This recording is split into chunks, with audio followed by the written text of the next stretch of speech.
जो जहां जहां से आप जो जो चीज खरीदते हैं वो उन्हीं के पास जाता है। जब ये 5वें महीने में आप अप्लाई करेंगे, जो आपने 1 करोड़ वाहन खर्च किया हुआ है उसके ऊपर अगर आपका जो 10 लाख वाहन टैक्स बनता है वो अगर आप अप्लाई करेंगे तो आपको वापस मिल सकता है। और अगर आप अप्लाई नहीं करेंगे तो जो वो दुकानदार थे, जो वो मार्ट थे, ये उन्हीं को फायदा होगा, आपको इसमें कोई फायदा नहीं होगा। अस्सलाम वालेकुम, मैं हूं साउथ कोरिया से अब्बास हुसैन और आप देख रहे हैं अपना फेवरेट यूट्यूब चैनल कोरिया पाक इन्फो। आज की मेरी वीडियो साउथ कोरिया में टैक्स रिटर्न के हवाले से है। प्यारे दोस्तों, जिंदगी में अगर एक घर चलाना हो या एक मुल्क चलाना हो तो उसके लिए पैसे दरकार होते हैं। जब घर के सारे अफराद मिलकर मेहनत करें और काम करें तो एक घर खुशहाली जैसी जिंदगी गुजार सकता है। इसी तरह जब एक मुल्क चलता है तो उसका एक जो मेन उसके तरक्की का जो मेन राज होता है एक टूरिज्म का होता है, और दूसरा उसकी आवाम का अपने मुल्क के लिए जो वो अर्न करते हैं, जो वो कमाते हैं, वो टैक्स की सूरत में जो अदा करते हैं वो होता है। वही टैक्स के पैसे वही इन्हीं को तनख्वाह की सूरत में या मुल्क में होने वाले दूसरे कामों के बारे में वो उसी के मुल्क में वो इस्तेमाल होते हैं। और इसी तरह अगर जो मुल्क के लोग इसी तरह अपने मुल्क के साथ सपोर्ट करें और हर बंदा अपना टैक्स दे तो वही मुल्क दिन दुगनी और रात चुगनी तरक्की भी करता है। इसी तरह जो भी फॉरेनर, जो भी एनी फॉरेनर कंट्री जो भी यहाँ पर कोरिया में आता है पैसे कमाने के घर से, तो यहाँ पर 10 से लेकर 15% हर बंदे पर टैक्स लागू होता है। चाहे वो ई-9 वर्कर है, चाहे वो किसी भी किस्म का वीज़ा रखता है, तो वो इस कोरिया में टैक्स देने से अस्तना उसे नहीं होता, वो टैक्स लाजमी देना पड़ता है। जब आप टैक्स देते हैं तो टैक्स देने के बाद हर साल उसका हिसाब होता है कि इस साल आपने कितने पैसे कमाए हैं, उन पैसों में से आपने कितने पैसे यहाँ पर खर्च किए हैं, और जो आपके बाकी पैसे बच जाते हैं उनके ऊपर आपको टैक्स लाजमी देना होता है। इसी तरह इनका जो टैक्स होता है, इनमें से एक टैक्स जो होता है वो होता है युंगमल छुंगसा। युंगमल छुंगसा यानी कि युनमल जो साल के एंड होता है उसे कहते हैं, और छुंगसान कहते हैं खेसान करना या उससे कैलकुलेट करना या हिसाब करना। तो इसी तरह जब साल खत्म होता है तो साल के एंड में जब दूसरे महीने की 28 तारीख तक कोरियन कंपनीज जो होती हैं वो हर अपनी कंपनी के जो फार्नर होते हैं, कोरियन होते हैं, उनकी रिपोर्ट टैक्स ऑफिस में करती हैं। तो इसी तरह इसे युंगमल छुंगसा कहा जाता है। उसमें ये हिसाब किताब देकर जिसके पैसे ज्यादा अगर टैक्स की सूरत में काट लिए हों तो वो उस हिसाब से उसे वापस दे देते हैं, और अगर उन्होंने कम पैसे काटे हों तो फिर वो उनके ज्यादा पैसे काट लेते हैं।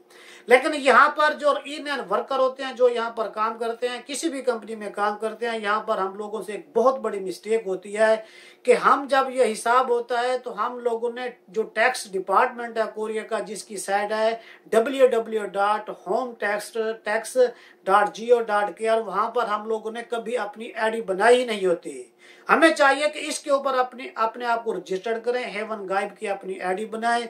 तो जब ये युंगमल छुंगसा आता है तो वहां उससे 3-4 पेपर निकलते हैं, वो निकालकर कंपनी वालों को पता होता है, वो निकालकर साथ लगा दें। तो जो आपने यहाँ पर शॉपिंग की होती है या जो आपने अपने कार्ड से इस्तेमाल किया होता है या कैश की सूरत में किया होता है, तो वो जो आपका हिसाब होता है उसमें भी आ जाता है।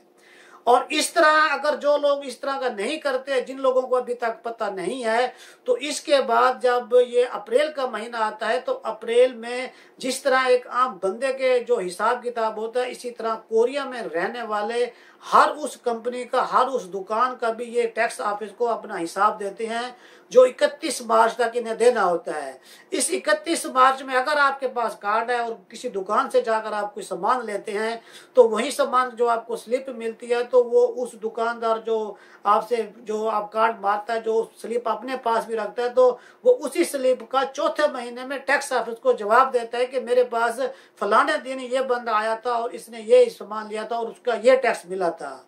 अगर जब ये वो चौथे महीने में अप्लाई करते हैं तो उसके बाद ये 5वां यानी कि 1 मई से लेकर 31 मई तक ये आपको दोबारा टाइम मिलता है कि जो आपने दूसरे महीने में युंगमल छुंगसा किया था, अगर आपको लगता है कि आपका हिसाब किताब सही नहीं हुआ या आपकी कंपनियों ने हिसाब से सही तरह नहीं किया, तो आप दोबारा भी अपना हिसाब चेक करा सकते हैं।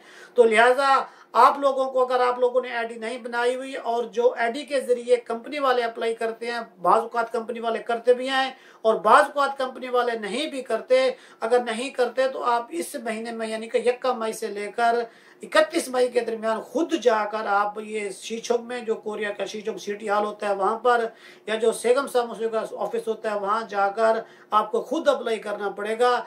इसमें आपका जो 1 साल लास्ट वाला गुजर चुका है उसी का हिसाब होगा, उससे पिछला हिसाब नहीं होगा।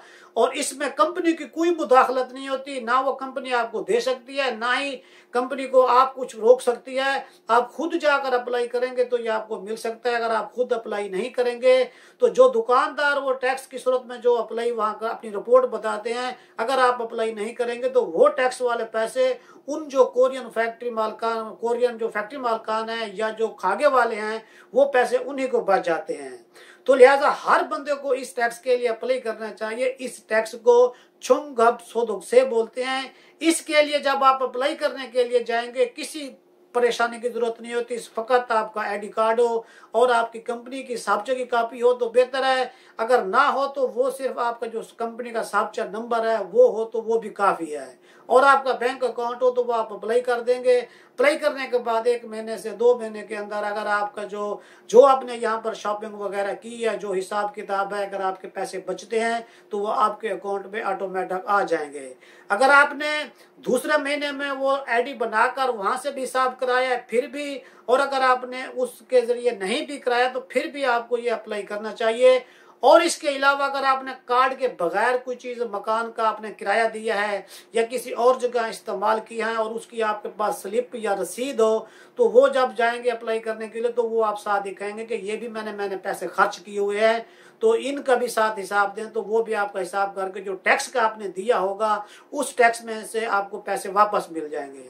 मिसाल के तौर पर आप कोरिया में 3 करोड़ वान 1 साल के कमाते हैं।